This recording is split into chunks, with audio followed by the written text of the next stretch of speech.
এত সুন্দর ঘ্রাণ, আমি মুগ্ধ, বিমোহিত। মেয়েদের শরীরের ঘ্রাণ আমার অনেক প্রিয়। তোমারটা আরো প্রিয়। কাপুরুষ তুই, অসহায়ত্বের সুযোগ নিচ্ছিস। ইস, এভাবে বলো না। তবে বলতে ইচ্ছে করলে বলো, আমার এসব গায়ে লাগে না। অহনা চোখ মুখ খিচে নেয়। সোহেল তার জামায় হাত দিতেই তার চোখ যায় জানালার দিকে। একজোড়া চোখ বাইরে থেকে দেখছে তাদের। কে ওখানে? সোহেল হন্তদন্ত হয়ে জানালার কাছে যায়। ক্যাবলাকে ডেকে বলে, বাইরে গিয়ে দেখ কে ছিল। আমি শিওর কে দেখছিল আমাদের। পরপরই অহনার দিকে তাকায়। আগুনের সাথে সাথে লালসা ঝরছে তার চোখ দিয়ে। অহনার দিকে এগিয়ে আসতেই ফোনে কল আসে। সোহেল ওপাশের কথাগুলো শুনেই অহনাকে উদ্দেশ্য করে বলল, তোমার কাছে আসলেই যত বাধা পড়ে। চিন্তা করো না, 20 মিনিটের মধ্যেই আসছি আমি। সোহেল বাইরে থেকে তালা লাগিয়ে চলে যায়। অহনা কেঁদে ওঠে। ময়নার দিকে তাকিয়ে বলে, মেয়েদের সবচেয়ে বড় শত্রু কে জানো? কে আপা? তার নিজের শরীর। ময়না ফ্যাল করে তাকিয়ে থাকে। বুঝতে পারেনি সে। উত্তর পাওয়ার জন্য চেয়ে রইল অহনার দিকে। অহনা নাক টেনে বলল, এই শরীরের জন্যই বারবার ওই নরপশুদের খোরাক হই। এই শরীরের লালসার জন্যই তারা আমাদের উপর ঝাঁপিয়ে পড়ে। নিজেদের কি রক্ষা করব, যেভাবে নিজের শরীরটাই শত্রু। ময়না চুপ করে থাকে। কথাটার সম্পূর্ণ মানে সে এতক্ষণে বুঝে গেছে। সত্যিই তো, মেয়েদের দুর্বলতা তার শরীর। এই শরীরের জন্যই সে বাইরে বেরোতে পারে না। সবার লালসার দৃষ্টি থাকে। ক্যাবলা দেখে নেয় হ্যারিকে। 6 জন শক্তপোক্ত লোককে ডেকে এনে তাদেরকে আষ্টে পৃষ্ঠে জড়িয়ে নেয়। হ্যারিকে ডাকতে এসে সবাই বিপদে পড়ে। 4 জনকেই বেঁধে নিয়ে যায় তালাবদ্ধ ঘরটাতে। হ্যারি তখন চিৎকারের শব্দ পেয়েছিল ঘরটিতে, তাই জানালায় উকি দেয়। সোহেল সেটা দেখে নেয়।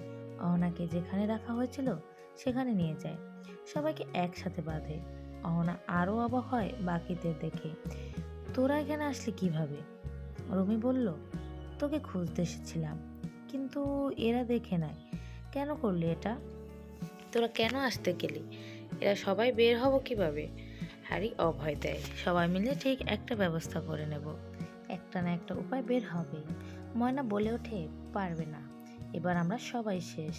বাকি মেয়েদের মতো আমাদের অস্তিত্বও বিলীন হয়ে যাবে সময়ের সাথে সাথে।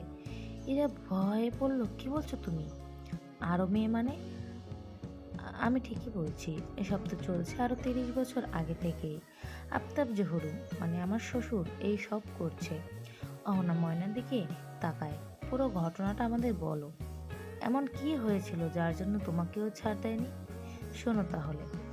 ময়না বলতে শুরু করে, আমার বাবা একজন সাধারণ মানুষ। বাজারে একটা দোকান আছে শুধু। মা মারা গেছে আমাদের জন্মের সময়। বাবাই মানুষ করেছে। আমার 15 বছর হতেই আফতাব জহুরু আমাকে বাবার দোকানে দেখতে পায়। সেখান থেকেই বাবাকে বিয়ের প্রস্তাব দেয়। বড় বাড়িতে বিয়ে হবে ভেবে বাবা অনেক খুশি।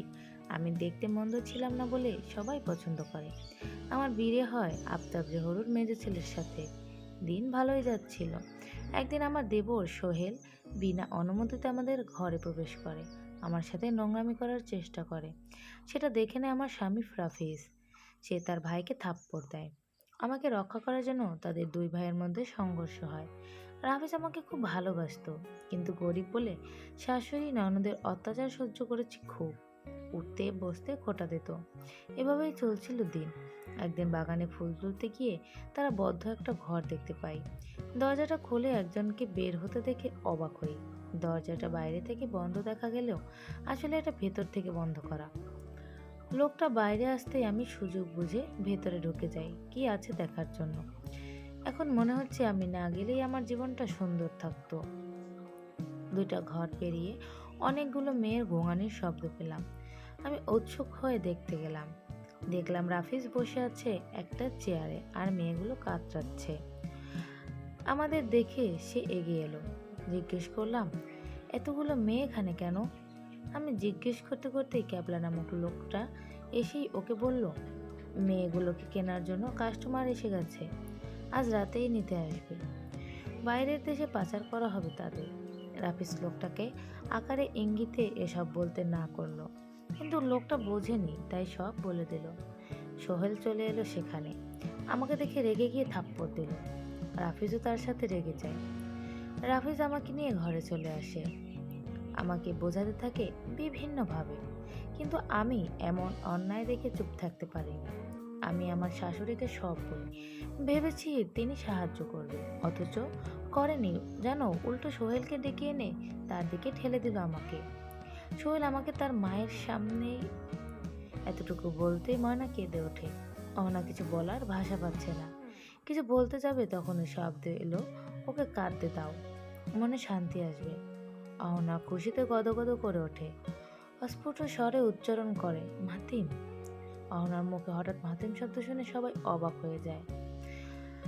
অহনা সেটা বুঝতে পেরে বলল, আসলে আমি কি আমি আমি করছিস? মাহাতিমকে?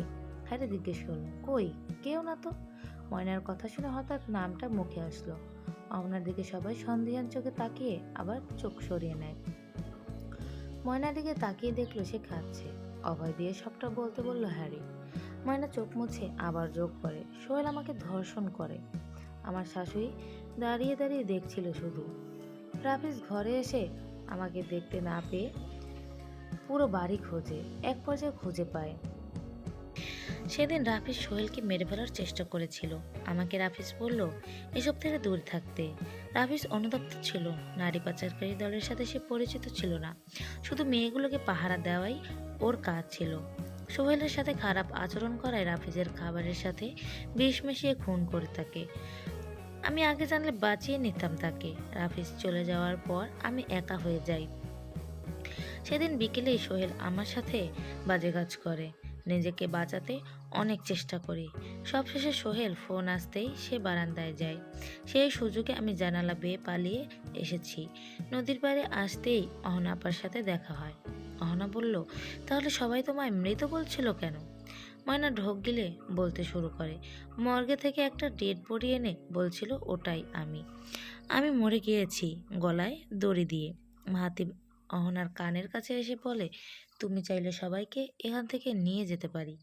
অহনা বলল, না, এখানে আরও মেয়ে আছে, তাদের খুব বিপদ, আমাদেরকে তাকে সাহায্য করা উচিত। কিন্তু তারা কোথায় সেটা দেখার দায়িত্ব তোমার। মাতিম চলে যায়। অহনা দেখলো সবাই তার দিকে তাকিয়ে আছে। টিকু বলল, তুই নিজে নিজে কার সাথে কথা বলছিলি? কই, কারোর সাথে না তো। আমি দেখলাম। কাউকে বলিনি কিছু দেখে আসার জন্য?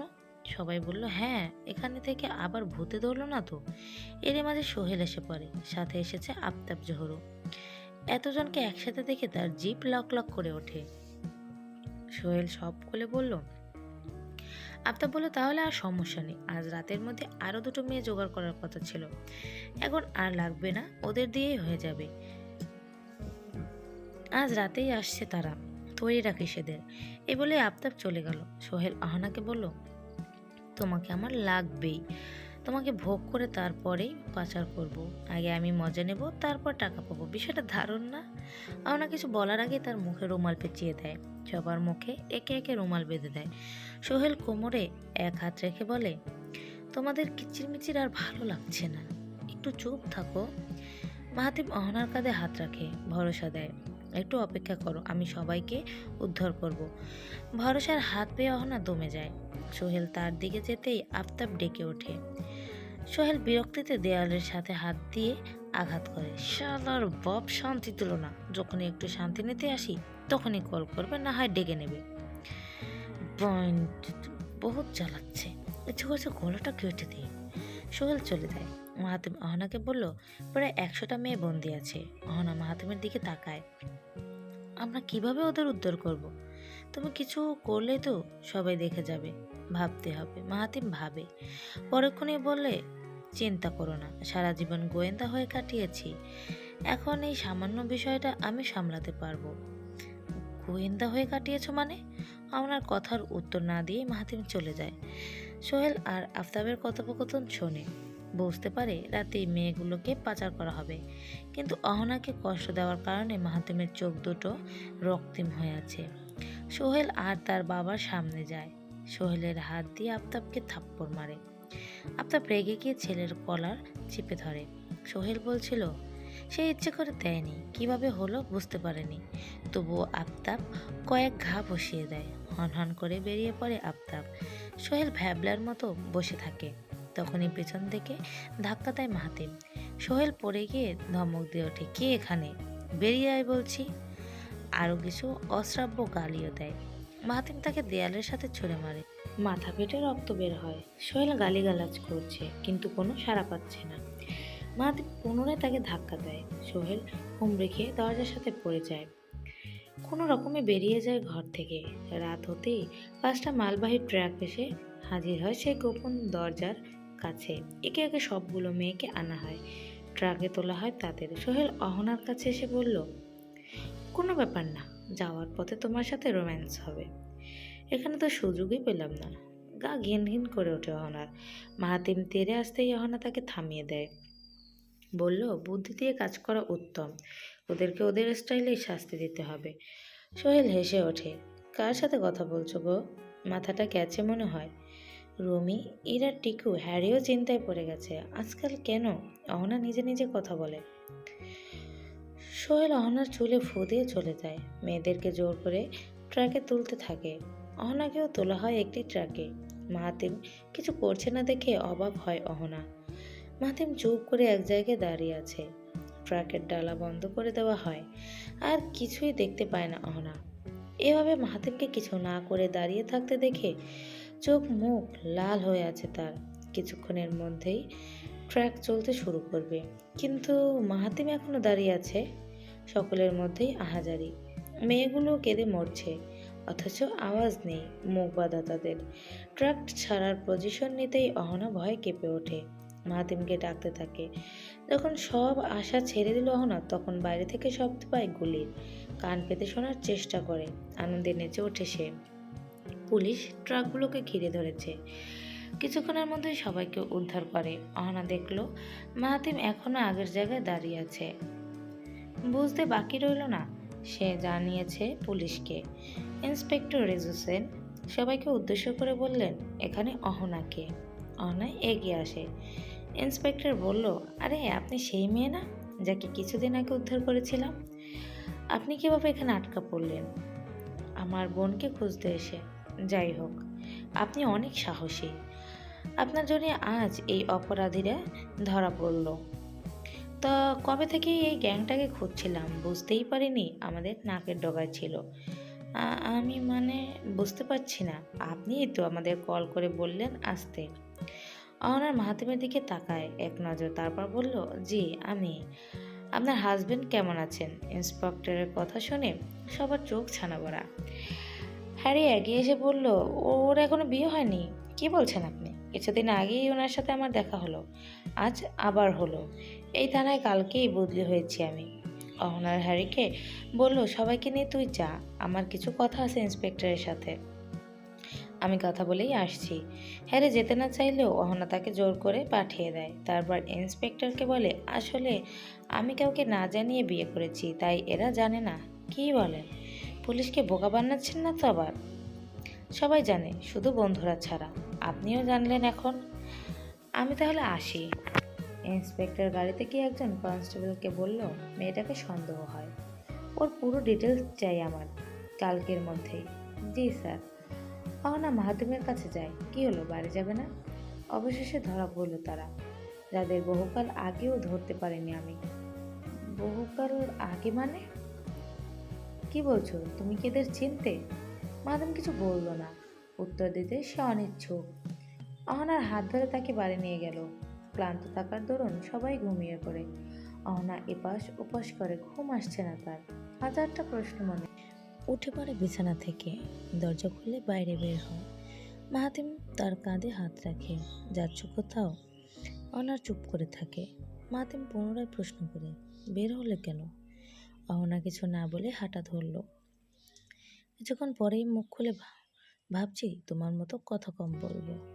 কথা কম, কাজ বেশি, কিন্তু গন্তব্য কোথায় দেখতেই পাবে। অহনা নদীর পাড়ে গিয়ে থামে। পূর্ণিমা প্রখর থাকায় চারিদিকটা খুব ভালোই দেখতে পাচ্ছে। নদীতে নেমে পড়ে অহনা। মাহাতিম তাকে বাধা দেয় না। আপন মনে অহনা পানিতে নিজেকে নিমজ্জিত করে। একটু পর উঠে এসে মাহাতিমের পাশে এসে দাঁড়ালো। কিছুক্ষণ তার চোখের দিকে তাকিয়ে থেকে প্রশ্ন ছুড়ে, কে তুমি? মাহাতিম দূরে থাকিয়ে বলে, মাহাতিম, আমি তোমার পরিচয় জানতে চেয়েছি। কে তুমি? কোথা থেকে এসেছো? কেন এসেছো? আমাকে কেন সাহায্য করছো? কি সম্পর্ক আমাদের মধ্যে? এসব উত্তর জানতে চাই আমি। জেনে গিয়ে কি করবে সেটা তোমার না জানলেও চলবে, আপাতত নিজের পরিচয় দাও। এই মুহূর্তে আমার কোনো পরিচয় নেই, না আর কখনো থাকবে। অহনা ভাবে বলল, তোমার কথা কখনোই আমি পুরোপুরি বুঝি না। কি বলতে চাও তা স্পষ্ট করে বলো না কেন? আমার হাসপাস লাগে তোমার মধ্যে। আমি অন্যরকম কিছু দেখতে পাই, সেটাই যেটা অপূর্ণ ছিল। অহনা মাধ্যমের কাঁধ স্পর্শ করে, কিন্তু ছুতে পারে না। আকুতি জানানো কণ্ঠে বলে, আমি তোমাকে ছুতে চাই। মাহাতিম কিছুটা দূরে সরে যায়। অহনা আবারও এগিয়ে আসে। তুমি কেন এমন অদৃশ্য হয়ে থাকো? পাশে থাকলেও অস্তিত্ব নেই। আমার কেন জানি না ভীষণ কষ্ট হচ্ছে। কিসের কষ্ট তোমার? জানি না, কিন্তু এই মুহূর্তে তোমাকে আমি সশরীরে দেখতে চাই। দেখা দাও। অহনার কথায় মাহাতিম কোমল হয়ে আসে, দৃশ্যমান হলো আস্তে আস্তে। অহনার কাঁধ স্পর্শ করতেই সে ব্যথায় শব্দ করে ওঠে। ব্যথা হচ্ছে খুব, তাই না? মাহাতিম কোমল স্পর্শে বলল, এখন ব্যথা নেই, আর থাকবেও না। আমি উপশম করে দিলাম। মুহূর্তে সকল ব্যথা উধাও হয়ে যায় অহনার। মাহাতিমের স্পর্শের জাদুতে শরীর তার চাঙ্গা হয়ে ওঠে। মাহাতিম বলল, তোমাকে একা রেখে বাইরে যাওয়া উচিত হয়নি আমার। আমি না গেলে এত কিছু ঘটতোই না। নিজেকে দোষ দিচ্ছ কেন?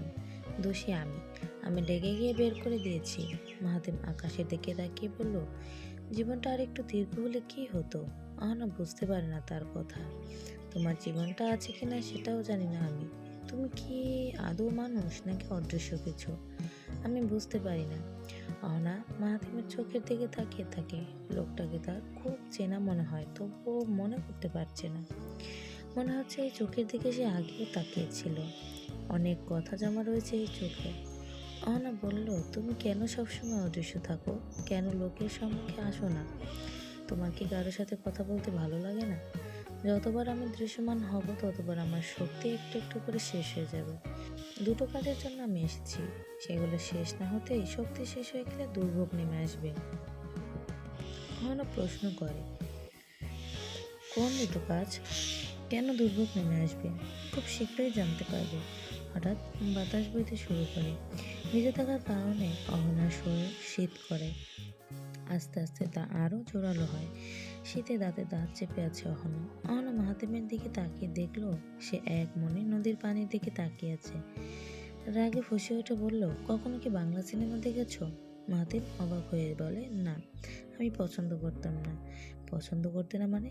যাই হোক, সেজন্যই এই অবস্থা। কি হয়েছে? তুমি তো দেখোনি, বলে কি করব বলো? সিনেমায় নায়িকার শীত করলে নায়ক তার শার্ট খুলে তার গায়ে জড়িয়ে দেয়। ছেলেদের শীত লাগে না বেশি, তাই আর কি। মাহাতিম হেসে উঠল। অহনা বিভোর হয়ে এসে হাসি দেখে। গম্ভীর এই লোকটার হাসি তার ভীষণ রকমের ভালো লেগে যায়। অনেকদিন পর বলে হয় সে হাসলো। অহনা বলল, আমি হাসির কথা বলিনি, তোমার উচিত আমাকে সাহায্য করা। তুমি শার্ট চেয়েছো, কিন্তু আমি তো শার্ট গায়ে দিইনি, দেখতেই পাচ্ছি। তুমি এমন গাঢ় পাঞ্জাবি কেন পরেছো? বিয়ের আসর থেকে পালিয়ে এসেছো মনে হয়। তুমি কি গোসল করো না? সবসময় এটাই দেখেছে। এটা মানুষদের জন্য প্রযোজ্য। ঠান্ডা লেগে যাবে তোমার, বাড়ি যাওয়া উচিত। আমার অনেক শীত করছে, পারবো না যেতে। মাহাতিম অহনার কাছে আসে, তার ভেজা চুলগুলো পেছনে সরিয়ে দেয়, দুই কাঁধে হাত রাখে। অহনা কিছুটা সরে যেতে চাইলেও মাহাতিম আরো শক্ত করে নিজের দিকে টেনে আনে। কোমরে এক হাত রেখে বুকের সাথে মিশিয়ে নেয়। অহনা শিউরে ওঠে। অদ্ভুত এক ভালো লাগা তাকে আষ্টেপৃষ্টে জড়িয়ে ধরেছে। ছোটার চেষ্টা করছে না, এই অনুভূতি তার ভালো লাগছে। ঠোঁট দুপুটো ঝাঁকি দিয়ে ওঠে অহনার। কেমন দিশেহারা ভাব তার মধ্যে। চোখ বন্ধ করে নেয়। মাহাতিম অহনাকে শক্ত করে ধরে আছে। অহনার চোখ খুলতেই চোখাচোখি হয় মাহাতিমের। লজ্জার ভাব স্পষ্ট, দৃষ্টি দিতে পারছে না। এখন তার ঠান্ডা লাগছে না। মাহাতিমের শরীরের ওম তার শরীরে স্থানান্তরিত হচ্ছে। অহনার গরম নিঃশ্বাস বাড়ি খাচ্ছে মাহাতিমের চওড়া বুকে। গ্রামের মোড়লের ছেলে মতি নেশা করে পুরনো পোড়া বাড়িটা থেকে বের হয়। তার সঙ্গে যার সঙ্গে ড্রাগের নেশায় তারা পাঁচজন ডুলছে। তাদের মনে হচ্ছে পিঠে একটা ডানা লাগিয়ে দিলেই হয়তো তারা উঠতে পারবে। হিতাহিত জ্ঞানশূন্য হয়ে রাস্তায় পা বাড়ায়। ওদের মধ্যে একজন উপরে তাকাতেই অহনাকে দেখতে পায়। চোখ কষলে মতিনকে জিজ্ঞেস করে, গুরু, মানুষ কি আকাশে ওড়ে? মতি হেসে ওঠে, ওরে তো, আমার মতো করে। না গুরু, তুমি তো নিচে, আকাশেও মানুষ ওড়ে। চলো আমি উড়ছি দেখে নে। তুমি না, একটা সুন্দরী মেয়ে। মেয়েরাও পাখি হয়, উড়ে যায়। মতি উপরে তাকায়, অহনাকে দেখে মুহূর্তে আরো জোরে হেসে ওঠে। মেয়েটা উড়ছে দেখ, এটা পাখি, আমার উড়ন্ত পাখি। গান ধরে এক মুহূর্তের জন্য, মাথা ঝাঁকি দিয়ে আবার দেখে। কেমন সন্দেহ হয় তার, ব্যাগ থেকে বোতলটা বের করে চোখে মুখে পানি দেয়। ফ্রেশ হয়ে আবার দেখতে পায় উড়ন্ত অহনাকে। মাহাতিমকে দেখা যাচ্ছে না, শুধু দেখতে পাচ্ছে অহনাকে। অহনা উড়ছে দেখে মতি বোকার মতো তাকিয়ে থাকে। দূরে সরে যাচ্ছে অহনা, আর কিছুটা কাছে গিয়ে দেখে নেয়। অদ্ভুত লাগছে তার কাছে, ভাবছে নেশার কারণে এটা হচ্ছে। আবারও পানি দেয় চোখে মুখে। না, সে সত্যি দেখছে। সবাইকে উদ্দেশ্য করে বলল, আমি যা দেখছি তোরাও কি তাই দেখছিস? হ্যাঁ গুরু, মেয়েটা উঠছে, কিন্তু কিভাবে? আমি উঠতে দেখেছি, আজ প্রথম মেয়ে উঠতে দেখলাম। মতি নিজেকে সামলে নেয়, মনে মনে সিদ্ধান্ত নেয় বিষয়টা সে জেনেই ছাড়বে। সকালে ফ্রেশ হয়ে অহনা ব্যাগ গোছাতে থাকে। রুস্তম এসেই মেয়েকে ব্যাগ গোছাতে দেখে জিজ্ঞেস করে, কিছু বলে না অহনা? তৈরি হয়ে অনাদের বলল, তাড়াতাড়ি রেডি হয়ে নে, আজকেই চলে যাব। রুস্তম বাধা দিয়ে বলে, না রে মা, আর কয়দিন পর না হয় যাবি, এখন যাস না। না বাবা, পরীক্ষা আছে আমার, তুমিও চলো। আমি কি একা রেখে যাব নাকি তোমাকে? আমি এই বাড়ি ছেড়ে কিভাবে যাব? তুই আর দুদিন পর যাস। অহনা নারাজ, বাবাকে নিয়ে সে চলে যাবে। হ্যারি বলল, গ্রামে কখনো আসা হয় না, একদিন অন্তত থাক। এলাকাটা ঘুরে দেখি আমরা। এখানের পরিবেশ পরিস্থিতি আমাদের বিপরীত। এখানে থাকা মানেই বিপদ। যত তাড়াতাড়ি সম্ভব চলে গেলেই ভালো হয়। মাহাতিম পাশে দাঁড়িয়ে ছিল, বুকের সাথে হাত দুটো ভাঁজ করে এক পাশে দেয়ালের সাথে ঠেস মেরে দাঁড়িয়ে আছে। কিচ্ছু বলল না। অহনার দিকে তাকিয়ে আছে সে। অহনা এক নজর মাহাতিমকে দেখে আবার চোখ সরিয়ে নেয়। এরা একদম যেতে নারাজ। রুস্তমকে বলল, আঙ্কেল, ওকে চলে যেতে বলুন, আমরা থাকবো। তারপর অহনার দিকে তাকিয়ে বলে, তুই যেতে পারিস, আমরা কিছু বলবো না, পারলে এখনই চলে যা, আমরা থাকবো আঙ্কেলের সাথে। অহনা চোখ রাঙাইয়ে রাখে। এরা দমে যায়। রুমি বলেই ফেললো, তুই আমাদের বের করে দিতে চাস নাকি তোদের বাড়ি থেকে? অহনা করুণ চোখে তাকায় রুমির দিকে। ছি, কি বলছিস এসব? দেখলে না কত কিছু ঘটে গেল এখানে, আমরা গেলেই মঙ্গল হবে। তোদের কথা ভেবেই ভয় পাচ্ছি। আমার কিছু হয়ে গেলে সমস্যা নেই, কিন্তু তোদের কিছু হলে আমি আঙ্কেল আন্টিটাকে কি জবাব দেব? তোদের ক্ষতি হোক আমি চাই না, আমাকে ভুল বুঝিস না। অহনা মাহাতিমের দিকে চোখ দিতেই সে ইশারায় ডাকে। অহনা নজর দেয় না তার দিকে। গোছগাছ প্রায় শেষ, নাস্তা করেই রওনা দেবে। অহনা কলপারে হাত মুখ ধুতে। কলপার পিচ্ছিল ছিল খুব, পা দিতেই উল্টে পড়ে যাওয়ার উপক্রম হতে একটু শক্তপোক্ত হাত ওকে ধরে নেয়। মাহাতিম বলল, সামনে চলবে, এত তাড়াহুড়োর কি আছে? তুমি জানো না এখানে পদে পদে বিপদ লুকিয়ে আছে? আমাদের যাওয়া উচিত, তুমিও তৈরি হও। আমি কেন? তাহলে ঠিক আছে, যক্ষ হয়ে এই বাড়ি পাহারা দাও। আমি বলতে চেয়েছি, আমি কি তৈরি হব? আমি তো ভুলেই গিয়েছি তুমি কখনো ফ্রেশ হও না, সবসময় একই ড্রেস, কিছু খেতেও দেখি না। অদ্ভুত তুমি, অথচ তোমার কাছে গেলেই কেমন নেশালো গন্ধ পাই। তোমার হরমোনের প্রভাব পড়ে আমার উপর। মানে আমি বলতে চেয়েছি তোমার গায়ের স্মেলটা আমার ভালো লাগে, আমাকে তোমার দিকে টানে, ইচ্ছে করে সারা জীবন তোমার সাথে ওই মুহূর্তকে থামিয়ে কাটিয়ে দেই। কিন্তু এটা হওয়ার নয়। আমি অহনাকে থামিয়ে দিয়ে মাহাতিম বলল, তোমার কি বলা শেষ, না আরও অনেক কিছু বলার আছে? সেটা শোনার সময় হয় না তোমার, এখন বলবে? বলবো না, তুমি শোনার যোগ্য না। আচ্ছা শোনো। অহনার পেছনে তাকিয়ে দেখলো ইরা এসে গেছে। ইরা অহনাকে উদ্দেশ্য করে বলল, একা একা কার সাথে কথা বলছিস? এখানে তো কেউ নেই, তোকে বারবার দেখছি কারোর সাথে কথা বলছিস, আদৌ কেউ নেই। বিষয়টা ভাবাচ্ছে আমাকে। এদিকে তাকা।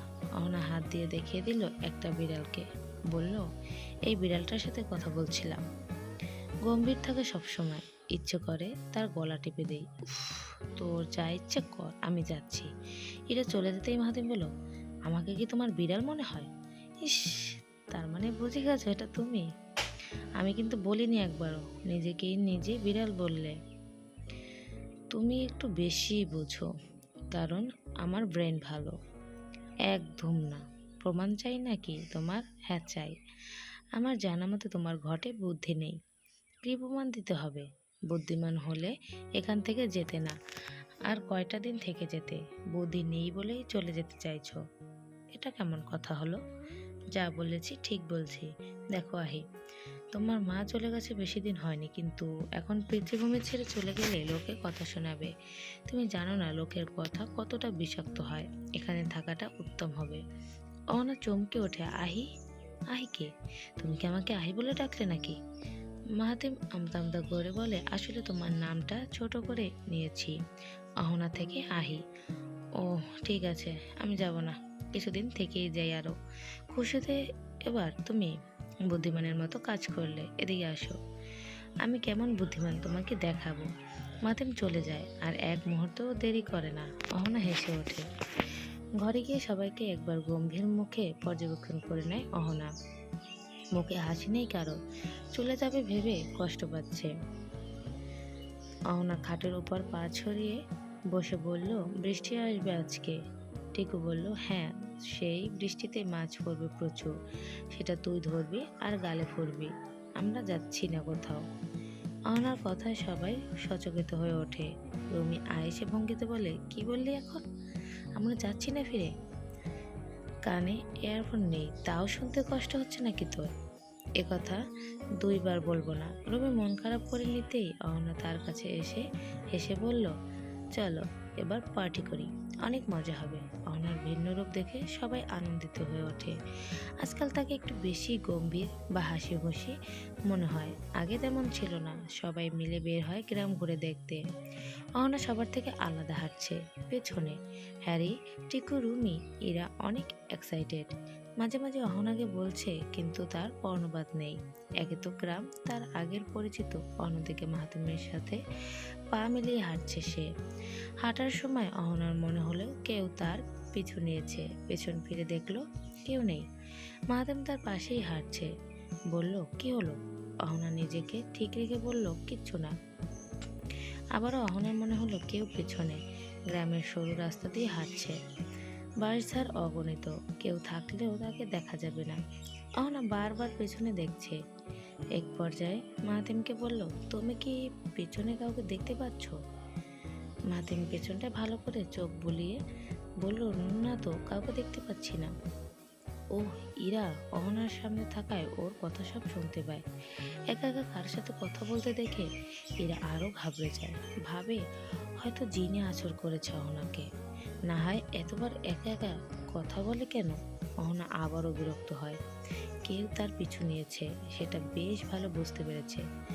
মাহাতিম অহনার দুশ্চিন্তার জন্য সতর্ক দৃষ্টি দেয়। একটু পরে অহনাকে বলল, কেউ তোমাদের অনুসরণ করছে।